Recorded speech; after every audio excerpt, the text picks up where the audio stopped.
Huwag po natin kalimutan mga kapatid, tuwing tayo ay nagsisikap sa anumang pinagsisikapan natin na walang magiging resulta, wala tayong matatamo maliban sa nilaan ng Allah sa atin. Kahit na ano pa man ang gawin natin ay walang susobra sa kung ano ang amount na nilaan sa atin. At isipin natin, ilagay natin sa ating mga puso't isipan na hindi tayo mamamatay hanggang hindi makompleto, hanggang hindi natin maubos ang panustos na nilaan ng Allah sa atin. Hanggang hindi natin maubos, halimbawa ang nilaan sa atin na sinulat sa Lauhul Mahfuz ay 1 million, ay hanggang hindi natin yan maubos ay hindi pa rin tayo mamatay. Kaya sabi ng propeta, fattaqullaha wa ajmilu fi talab. Matakot kayo kay Allah at gandahan nyo ang paghahanap. Kasi kahit na gumawa ka pa ng kasalanan upang makuha mo ang gusto mo. Kasi karamihan mga kapatid ay nagkakasala para lang makuha ang gusto. Kahit na gumamit ng kasalanan, basta lang masigurado niya na makukuha niya ang gusto niya ay gagawin niya.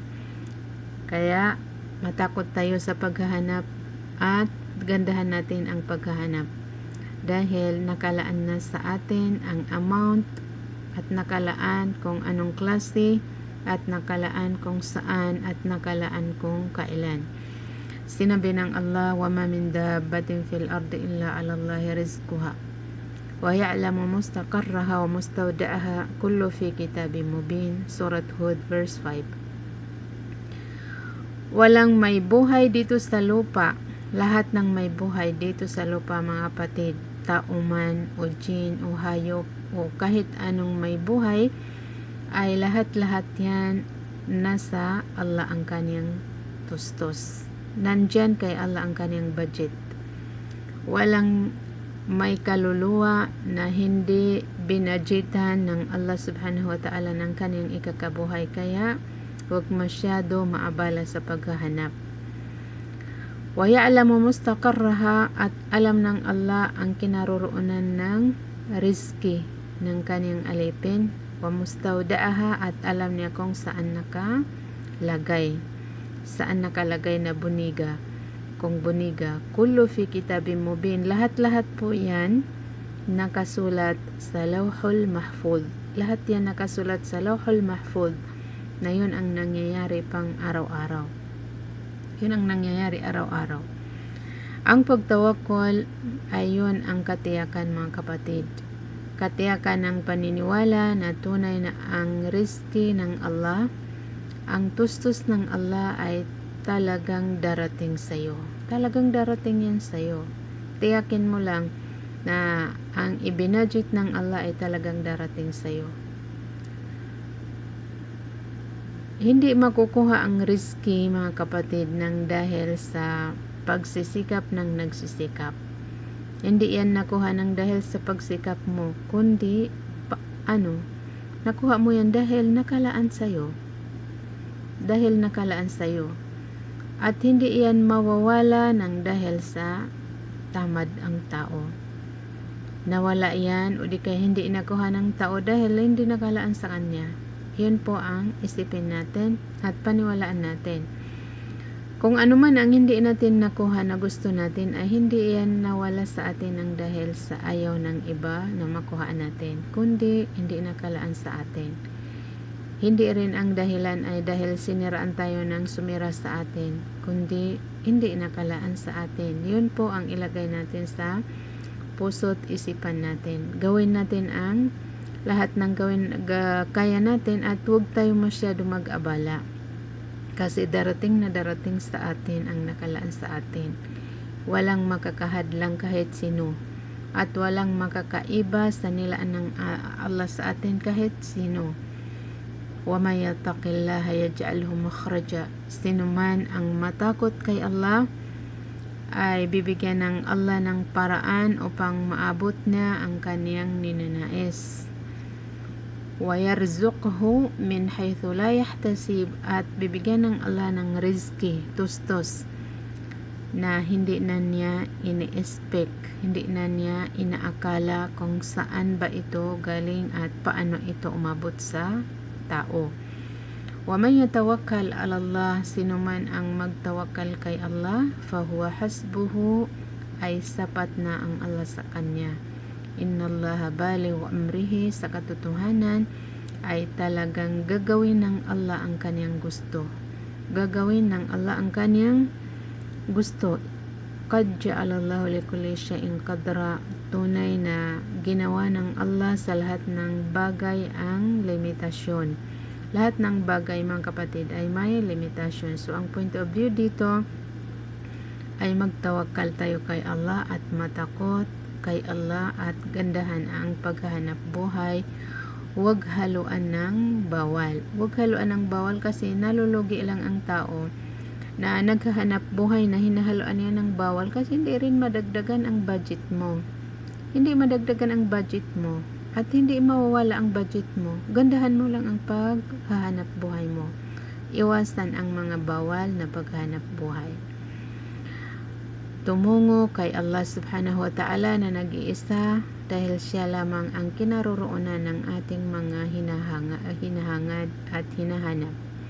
Siya ang nag-iisang nagbibigay ng rizki at lahat ng maliban kay Allah ay riniriskihan. Binabudgetan din. Walang pwedeng magbigay ng budget maliban kay Allah, kaya pangalan niya ang Ar-Razzaq. Siya ang nagbibigay ng tustos. Maliban sa kanya ay tinutustusan sila. Yung mga taong nagdidios ng iba ay tinutustusan ng Allah ang kanilang Diyos, tulad ng mga taong nagsasamba ng baka, tulad ng mga Hindu na tinutustusan ng Allah ang kanilang baka. Ang mga Kristiyano ay kinikilala nilang Diyos si Jesus, ay tinutustusan ng Allah si Jesus, peace be upon Him. Inna Allaha huwa ar-Razzaqu dhul quwwatil matin, sa katotohanan ay ang Allah ay siya ang continuously ang pagbibigay niya ng tustos, hindi yan maputol, continuously. Dhul quwwatil matin, siya ang may-ari sa lakas na pinakamatibay ang lakas ng Allah, hindi kailanman ito mawala, hindi kailanman ito maputol, walang dulo, walang hanggan ang lakas niya, walang hanggan at walang dulo ang kaniyang rizki, ang kaniyang biyaya, sa lahat-lahat ay walang dulo.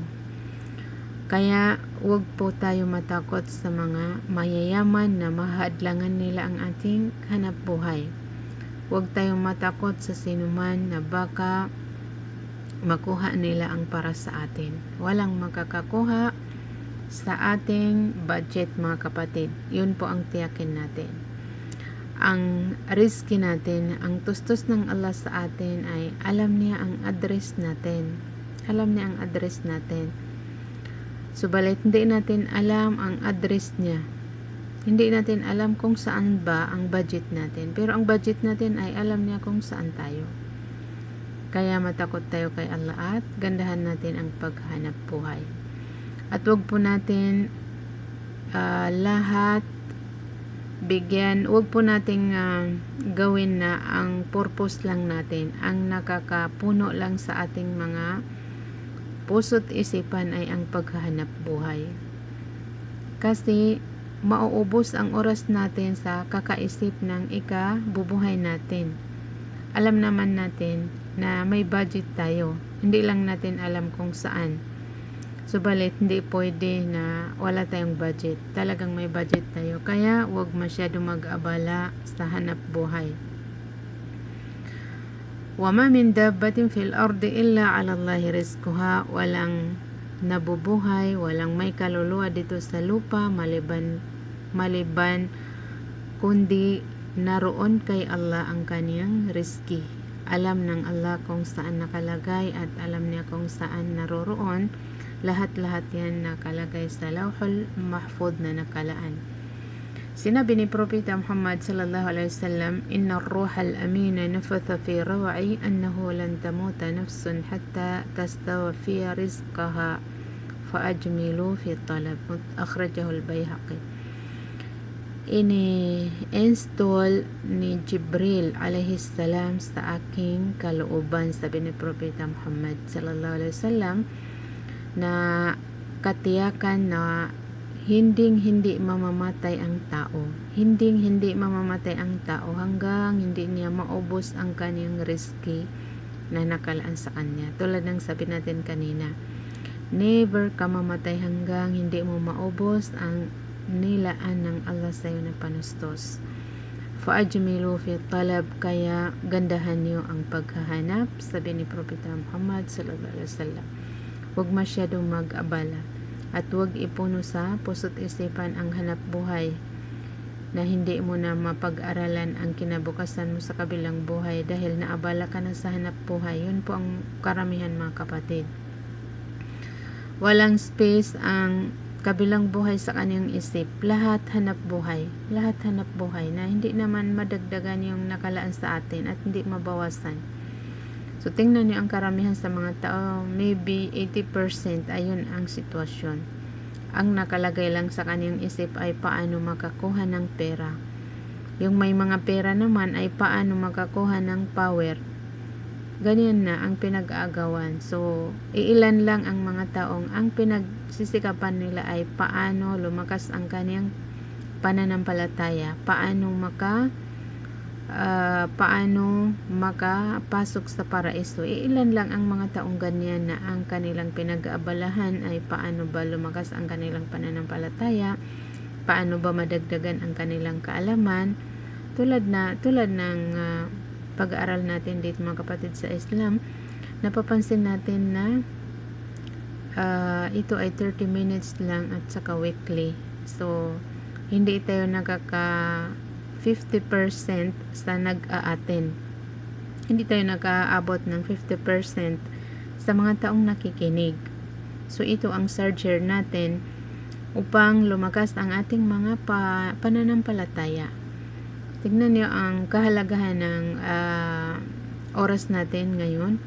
Napakaikli pero napakasulit.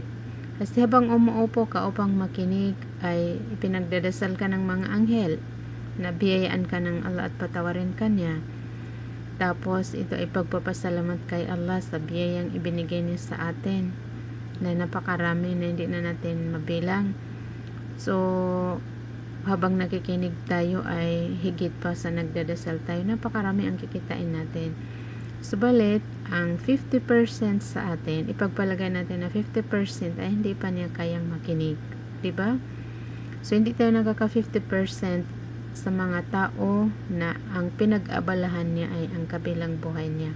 Ang karamihan ay ang mga taong naaabala sa hanap buhay niya dito sa mundo na napakaliit at napakasaglit. So sa kabilang buhay na yun ang malaki, yun ang matagal, na walang dulo, ay hindi matamis sa kanila pag-abalaan. Subhanallah. Dalangin natin kay Allah na lakasan niya ang ating mga pananampalataya, lakasan niya ang ating pagmamahal sa mga mabubuting magiging daan natin sa kanyang pagkalugod at sa kanyang paraiso. Ang pinaka mabuting pagtawakkol, mga kapatid, kay Allah ay ang magtawakkol upang maging maayos ang ating relihiyon. Ang tao na ang ipinapaubayan niya kay Allah ay upang maayos ang kanyang relihiyon. Paano magtawakkal upang maayos ang relihiyon? Gawin mo ang lahat ng paraan na magiging ayos ang iyong relihiyon, tulad ng pag-aaral. Lahat ng kabutihan, mga kapatid, ay ang susi natin sa kanya ay ang kaalaman. Gusto mo maging maayos ang relihiyon mo? Mag-aral ka. Gusto mo maparaiso ka? Mag-aral ka. Pag-aralan mo ang Quran, dahil ituturo ng Quran sa iyo ang lahat ng bagay. Lahat ng mabuti sa mundo at sa daigdig ay ituturo ng Quran sa iyo. Kaya basahin mo at unawain mo. Yung mga pinag-aaralan natin dito na mga Quran ay mga iilan lang na mga verse at iilan lang ng mga hadith. Subalit alhamdulillah dahil naunawaan natin kung uunawain natin. Ang pinakamainam na ipapaubayan natin kay Allah, ipagtatawakal natin kay Allah ay ang maayos ang ating relihiyon at tulungan tayo ng Allah at maka-share tayo sa pagpapalaganap ng relihiyon ng Allah. Yun ang pinaka-importante, na maka-share tayo, maging factor tayo ng lakas ng Islam, mga kapatid. Yun ang ipaubayan natin kay Allah. Gawin mo ang ginagawa mo na kabutihan, tulad halimbawa kung ikaw ay nag-arrange din ng mga seminars, physical man na seminar, o gumagawa ka lang ng group dito sa mga social media, ang mahalaga ay ginawa mo pero ipaubaya mo kay Allah ang resulta. Manalig ka lang kay Allah na tutulungan ka niya doon at gagawin niyang baraka, subalit ang resulta ay sa kamayan ng Allah subhanahu wa ta'ala. Yun ang pagtawakal sa mga pangrelihiyon na usapin, mga kapatid. Ipaubaya natin kay Allah ang guidance sa mga tao. Mag-guide sila sa matuwid na landas.